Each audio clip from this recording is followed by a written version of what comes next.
강남 재건축 상징이라고 불리는 곳이죠. 강남 대치동에 음마아파트가 있는데요. 지어진 지 무려 46년 만에 재건축이 확정됐다고 합니다. 근데 변수는 남아 있어요. 바로 음마아파트 상가가 재건축의 성패를 가를 중대 변수라는 겁니다. 음마아파트 상가는 연예인들에게도 굉장히 핫플로 꼽히는 곳이기도 한데 가수 백지영 씨도 자신의 학창 시절에 음마아파트에서 살았다면서 상가를 또 찾는 모습도 공개를 하기도 했었습니다. 일단 백지영 씨 모습부터 보겠습니다. 여기가 음마 종합상가야. 여기에 사셨었어요? 살았어. 나 학교 다닐 때 초등학교, 중학교 때랑 달라진 게 거의 없어. 내가 고등학교 때 클라리넷을 불었잖아. 어디예요? 용광여고. 이 음마상가 2층에 피아노 학원이 있었는데 너무 쉬가 마려워가지고 딱 나가려고 그러는데 소중이 탁 된 거야. 내가 벨트를 풀으면서 지퍼를 내리면서 그러고 딱 들어간 거야. 근데 갑자기 누가 나를 이렇게 한 거야. 자, 아파트 상가의 귀신 얘기를 지금 유튜브에서 한 건데요. 어쨌든 상가 재건축을 하는데 저 아파트가 재건축 이슈는 굉장히 오래됐잖아요, 박경 기자님. 근데 여전히 상가 때문에 좀 문제가 되나 보죠? 네, 이번에 확정된 게 사실 정비계획 변경안이 확정됐다고 보면 됩니다. 이제 기존에 4,400가구 정도가 되는데 5,893가구, 그러니까 한 6,000가구 가까이 49층 높이로 이제 재건축을 하겠다, 이런 계획안 틀이 마련된 거라고 볼 수 있는데, 네. 문제는 지금 이 재건축 조합 같은 경우에는 각종 뭐 분양가 상한제, 그 분양가를 높게 받을 수 없는 것, 그리고 네. 뭐 재건축 초과 이익 환수제, 이런 제도적 규제가 있어서 분담금 부담이 이 음마아파트 같은 경우에도 향후에 얼마나 나올지 모르는 상황인데, 이 또 난제가 바로 이 상가 조합원들과의 상가 합의라는 조합원들. 겁니다. 이 상가 가보신 분들, 뭐 영상에도 나왔지만 가보신 분들 알겠지만, 뭐 식당, 뭐 반찬 가게, 뭐 네. 떡집, 뭐 이불 네. 가게, 저도 뭐 한두 번 가봤는데, 가보면 상당히 다양한 업종의 예전에 그 전통 시장 같은 그런 상가로 구성돼 있는데, 이 상가 점포가 한 550여 곳 정도가 됩니다. 조합원 수가, 555 곳? 네, 조합원 수가, 이게 상가 조합원 수가 만만치가 않기 때문에 네. 이 아파트 조합원뿐만 아니라 이 상가 조합원, 이 이해관계가 좀 다를 수가 있거든요. 예전에는 상가 조합원들이 아파트를 재건축하고 나서도 우리 아파트에 들어서는 새 상가를 이제 분양을 받는 네. 형식이 많았는데, 지금 사실 상가 같은 경우에 뭐 강남에 있는 반포동, 그리고 대치동뿐만 네. 아니라 뭐 관악구에 있는 뭐 새 아파트, 이런 데들이 사실 상가가 매각이 잘 안 돼가지고 임대도 잘 안 나가고 상가 시장이 워낙 안 좋아서 상가 조합원들이 그 상가를 받기 대신에 아파트를 받겠다 하는 분들이 상당히 많거든요. 네. 그래서 이게 근데 아파트를 받게 되면은 이 조합 입장에서는 기존 조합원들 아파트 물량 말고 새로 일반 분양 아파트를 팔아야 이 조합의 수익이 되는데, 상가 조합원들이 그만큼 아파트를 받게 되면은 당연히 일반 분양으로 팔 수 있는 숫자가 또 줄어들 수 있기 때문에, 네. 이런 것들이 나중에 향후 이제 조합 내에서 이 조합이 결정하게 돼 있는데, 상가 조합원들의 지분을 얼만큼 인정하고 얼마나 아파트를 줄까, 뭐 이런 것들에 대해서 좀 이제 난제가 좀 있는 상황이긴 야, 합니다. 이거 쉽지 않겠는데요, 이인철 소장님. 이거 뭐 간단치가 않아요. 맞습니다. 이게 아마 지방에 계신 분도 네. 음마아파트는 알아요. 알아요. 저도 알아요. 아시죠? 네, 예, 저도 부산 투자하고 출신인데 싶으세요? 알아요. 돈이 없어요. 사실은 이게 그 1979년 지어졌거든요. 네. 그래서 사실 사시는 분들 가보면 야, 주차하기 너무 힘들다. 아, 그쵸. 녹물도 나온다. 굉장히 괴롭다라는 얘기를 많이 하시는데, 근데 문제는 입지예요.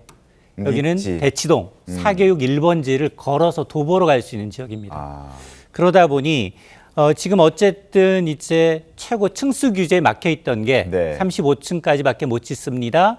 그런데 이제 49층까지 허가가 난 겁니다. 위로 높게 더 지을 수 있게 된 거예요. 자, 그러자 거래 금액은 많이 뛰었어요. 많이 여기는 2개 평형만 있습니다. 네. 기존에 31평형, 34평형이 있는데 평당 1억이 다 넘어갔어요. 네. 최고가는 뭐 40억 이상을 찍기도 했는데, 사실 세 가지가 변수예요. 일단 재건축은 속도예요. 네. 그럼 정비개혁은 수정안은 통과를 했는데, 네. 첫삽 뛸 때 얼마나 걸리느냐? 6년 정도 걸립니다. 첫삽. 첫삽. 네, 그럼 지금 투자하신다면 빨라야 10년 정도, 15년 정도 가야 입주가 가능하구나. 10년, 15년? 네. 어. 두 번째는 분담금이에요. 네. 2개 평형이 있는데 새로 지어진 아파트 똑같은 평형으로 34평형으로 갈 겁니다라고 했는데, 네. 분담금을 오히려 내야 합니다. 아. 일반 분양분이 많지가 않아요. 여기 5,900가구 가운데 네. 1,000가구 넘게 공공임대로 서울시가 가져갑니다. 아, 그 이슈가 있군요. 맞습니다. 또 하나가 다 지어지고 난 다음에 가격이 오른다고 하면 네. 또 정부가 뺏어갑니다.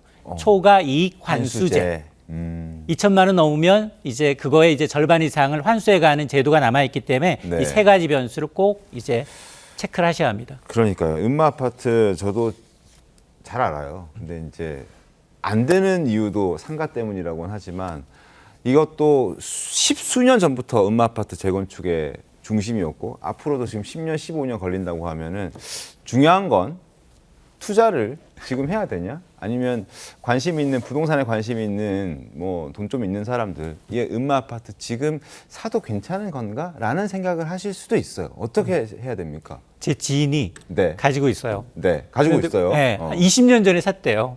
예. 20년 전에 사서 지금 고민하고 있어요. 팔까 말까? 네, 왜냐하면 이 수정안이 통과하면서 네. 가격이 많이 올랐거든요. 네. 가격이 많이 오르니까 야 앞으로 15년, 10년을 더 기다려야 되는데 내 생에 입주가 가능할까? 이걸 고민하고 있다는 겁니다. 자 그러다 보니 앞서 말씀해 주셨습니다만 네. 일반 분양분이 적어질수록 네. 이제 조합원 분담금이 늘어나는 구조입니다.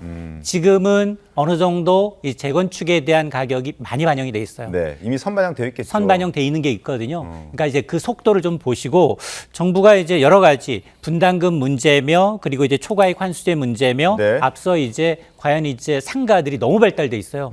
거기 지상에 가보시면 네. 거의 재래시장 온 것 같습니다. 아까 뭐 박경훈 기자도 얘기해 줬듯이 맞습니다. 20, 30년 이상 한 곳에서 장사하시는 분이 많기 때문에 유명 연예인들이 가서 찾아가서 맛보는 맛집이에요. 그러니까 그분들이 과연 동의할 것인가 이걸 네. 좀 지켜보셔야 합니다. 그러면은 일각 상가를 제외하고 재건축 아파트만 재건축할 수도 있습니까? 그건 안 그렇게는 되나요? 사실 쉽지는 않고 그래서 이제 상가 조합원들 같은 경우에 이제 상가에서 이제 본인들의 이제 상가 지분이 있지 않습니까? 네. 그래서 보통 이제 둔촌주공에서도 사실 1만 2천 가구로 재건축한 둔촌주공에서도 이 상가가 역대급 굉장히 이슈가 됐는데 재건축이었죠. 예, 1만 2천 가구에서 거의 한 가구당 3명으로 잡으면 3만 6천 가구가 살고 있는 이 대형 단지에서도 한 점포가 지분 쪼개기가 워낙 많이 돼 있어서 이 지분이 결국에는 이제 상가를 받으려든지 아파트를 받으려고 투자하신 분들인데 네. 한 점포에도 이제 뭐 4분의 1씩 나눠서 4명이 들어가 있다라든지 아. 그래서 이런 조합원분들이 너무 많아가지고 사실 상가라는 것도 사실 아파트 단지에 기존 이제 들어가 공원이나 뭐 공원 기부 체납하고 학교 기부 체납하듯이 상가라는 것도 꾸려져야 되는데 이제 그 숫자는 조절할 수 있지만 아예 제외하는 건 불가능하고